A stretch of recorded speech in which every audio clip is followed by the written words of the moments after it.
Bienvenidos al canal de Neurorehabilitación y Sonoterapia. Soy el doctor Delvi Freites Torrijos y hoy vamos a hablar en qué consiste el síndrome metabólico.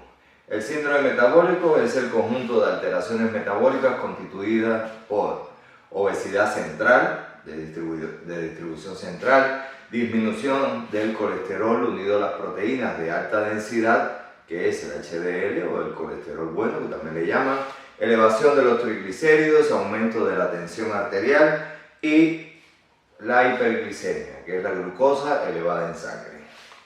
También el síndrome metabólico tiene otras denominaciones que algunos pacientes pueden decir, no, es que a mí me diagnosticaron diabetes, a mí hipertensión, pero bueno, todos se incluyen dentro del mismo síndrome metabólico. Entre ellas está el síndrome X, el síndrome de Riven, el cuarteto de la muerte, el síndrome de resistencia a la insulina, que muchas veces fue denominado el síndrome metabólico incluso como resistencia a la insulina, las dilipemias aterogénicas, el síndrome dismetabólico, la prediabetes, el síndrome plurimetabólico, es decir, varias, ¿no? El síndrome cardiometabólico, la hipertensión hiperlipémica y la cintura hipertrigliceridémica. Aquí, ¿qué pasa? Tenemos que tomar en cuenta los parámetros clínicos reales. Si alguna persona tiene más de tres o más parámetros clínicos de esto, ya es un síndrome metabólico. ¿Cuáles son los fundamentales? Bueno, el primero es el perímetro de la cintura agrandado. En el hombre es más de 102 centímetros y en la mujer más de 89 centímetros. Esto es bien tomado, es decir, tomado bien en la parte de la cintura donde se acumula la mayor cantidad de grasa. El aumento de los triglicéridos, la disminución del HDL, que es el colesterol bueno, el aumento de la tensión arterial mayor de 140 a 85, puede ser 140 a 90, la glicemia basal alterada o ya una diabetes diagnosticada, una glicemia, un ejemplo, en cifras de ayuno aproximadamente mayores de 110 miligramos por decilitro, un índice de masa corporal también aumentado o menor o igual a 30 kilos por metro cuadrado aproximadamente, y ya en casos de que haya una alteración renal, una microalbuminuria excesiva, menor o igual a 20 miligramos por minuto, y la relación albúmina-creatinina también puede estar alterada. Entonces, ¿cuáles son los factores de riesgo más importantes en este síndrome metabólico? Sobre todo es la obesidad. La obesidad que te lleva a una resistencia a la insulina, y este es el que alrededor de esta resistencia a la insulina es lo que va a crear todos los factores que van a influir en el síndrome metabólico. Ahora, siempre hay que tener en cuenta que, un ejemplo, como todos son factores acumulables o todos son parámetros acumulables, no es lo mismo un paciente o una persona que tenga durante tantos años alteraciones de estos parámetros clínicos que una persona que apenas empieza, ¿no? Y hay que hacer mucho énfasis ahorita, sobre todo en estos tiempos, que los niños, ¿no?, sobre todo con obesidad, van a ser adultos con obesidad.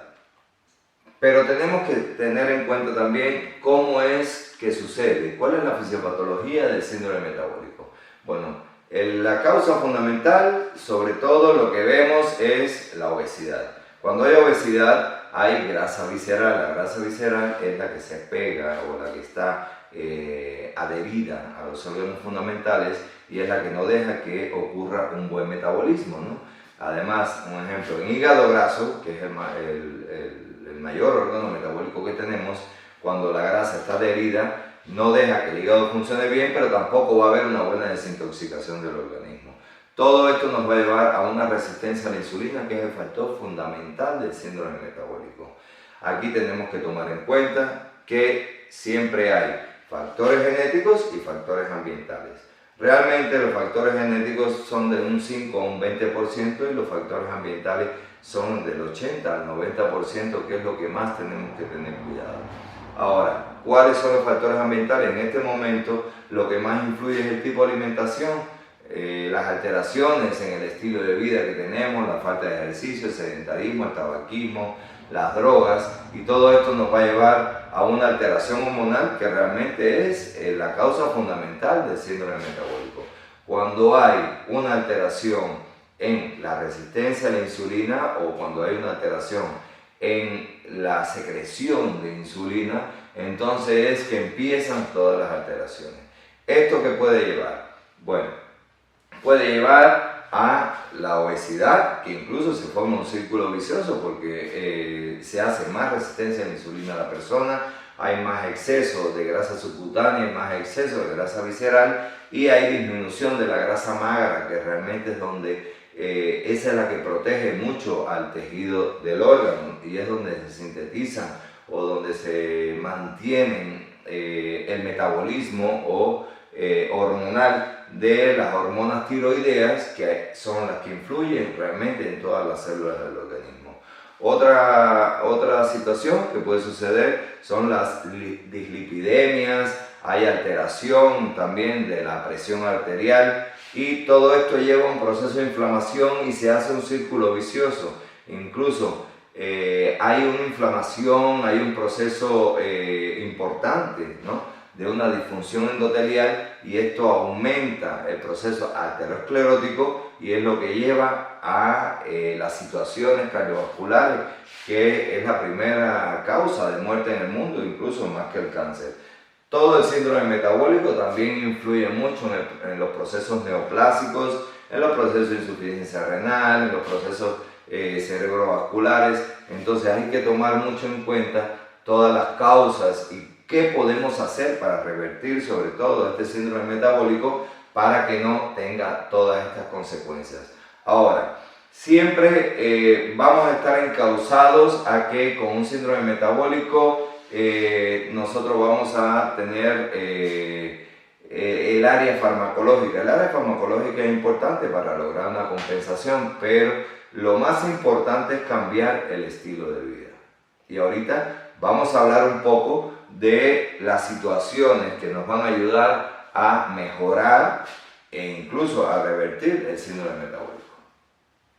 Aquí tenemos también que hacer énfasis en la resistencia a la insulina como causa principal del síndrome metabólico, porque realmente el síndrome metabólico obedece a causas hormonales. Aquí quiero hacer una aclaración. A veces, la mayoría de las veces tenemos la mala idea de que incluso para hacer ejercicio, para mantenernos bien, en los pacientes con diabetes, en los pacientes con síndrome metabólico, tienen que hacer incluso snacks o colaciones, ¿no?, como le llaman aquí, entre las comidas, y a veces tienen que hacer 5 a 7 comidas. Es una exageración.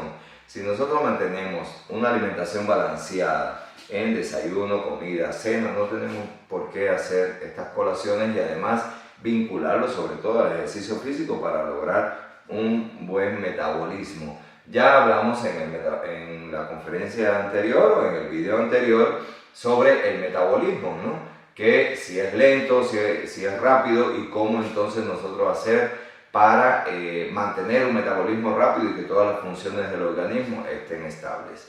Aquí en el síndrome metabólico, tenemos una buena conducta a seguir también, tenemos varios factores que pueden ayudarnos a estabilizar el síndrome metabólico, incluso hacer la reversión.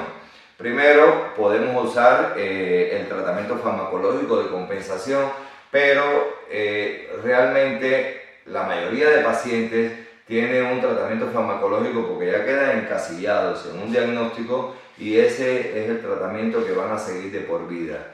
Yo les recomiendo que hay muchos criterios, hay muchas formas de hacer la reversión de este síndrome metabólico que les vamos a comentar ahorita para que no estén tomando medicamentos toda la vida. Yo sé que en el momento que hay un desbalance podemos usarlo, pero no tiene que ser necesariamente de por vida. También tenemos que hablar que lo más importante del síndrome metabólico es hacer las modificaciones en el estilo de vida. Cuando nosotros hacemos modificaciones en el estilo de vida empieza a cambiar todo. Incluso está muy recomendado los omegas 3, 6, 9. Estos se pueden mezclar en la parte, cuando nosotros comemos los alimentos sobre todo, porque se absorben con las grasas y esto mejora incluso el hígado graso, que es uno de los órganos fundamentales que enseguida se afecta con un síndrome metabólico y empieza a estabilizarse. Lo otro es los probióticos, prebióticos, probióticos, porque tenemos que cuidar mucho la permeabilidad intestinal. Vamos a hacer un video exclusivo de la permeabilidad intestinal para que vean todo lo que influye en los procesos de enfermedad del organismo. Las dietas cetogénicas son muy buenas, las dietas cetogénicas, es decir, sobre todo dietas bajas en carbohidratos, pero sin llegar a dietas completamente de alguna manera hipocalóricas para evitar descompensaciones en el organismo. Descompensaciones digo en el sentido de que siempre o casi siempre se crean periodos de meseta y el paciente se queda en un peso ideal, estándar, no llega al peso ideal, y ahí vienen también otros factores que pueden desencadenarse y no estabilizar realmente el metabolismo. Muy recomendado el ayuno intermitente. El ayuno intermitente es una de las medidas, ¿no? O de las formas que nosotros podemos estabilizar súper bien a nuestro organismo y tener excelentes resultados, incluso en los pacientes diabéticos, hipertensos, en cuanto a el ejercicio físico. Es decir, tenemos muchos beneficios en cuanto al ayuno intermitente que también vamos a hacer. O está recomendado el video si quieren saber un poquito más del ayuno intermitente. También se usan muchos fitoquímicos que están en los vegetales que nosotros consumimos, y lo más importante también es vincularlo a evitar el sedentarismo y los ejercicios HIIT, que son los de intervalos de alta intensidad y los ejercicios de fuerza. ¿Qué tenemos aquí? Que bueno, que para acelerar mejor el metabolismo, hacer ejercicios de fuerza combinados con ejercicios de intervalos de alta intensidad, donde haya una aceleración del metabolismo y el mismo tiempo de ejercicio nosotros usemos el mismo tiempo de descanso también para equilibrar todo. ¿Por qué? Porque como dije en el video anterior del metabolismo, cuando más se elaboran, es decir, o se reactivan mitocondrias para activar la energía del organismo, se acelera más el metabolismo y se empiezan a compensar. Aquí el objetivo principal de conocer qué es el síndrome metabólico no es solo saber que tienen o no síndrome metabólico, sino también las correcciones que debemos hacer en el estilo de vida combinado con el ejercicio físico y evitar, es decir, tantos alimentos procesados con tanto jarabe de maíz, que el 80% de los productos que nos venden en el mercado tienen el jarabe de maíz. Y otra cosa, evitar la resistencia a la insulina, que es la causa principal. Entonces, estamos habituados a veces, lo digo como una recomendación, las personas que hacen mucho ejercicio, que hacen ejercicio intenso, incluso que quieren aumentar la masa muscular, que quieren o que tienen o que están recomendando las alimentaciones continuas cada 2 horas o hacer colaciones intermedias altas en carbohidratos, que cuiden un poco esto, porque a veces con menos alimentación pero rica en los nutrientes que necesitamos para estabilizar el metabolismo, nosotros podemos llegar a mejores resultados y mejorar el organismo, tener un metabolismo acelerado, estabilizar todos los procesos fisiológicos normales, ¿no?, de nuestro cuerpo e incluso mantener una longevidad sana. Ese es el interés, sobre todo, de que conozcan sobre este tema del síndrome metabólico. Si les gustó este video, denle me gusta, y si no están suscritos, los invito a que se suscriban para continuar con videos que nos ayuden al mejoramiento de nuestra salud y, en caso de que estemos sanos, ayudar a los demás. Muchas gracias.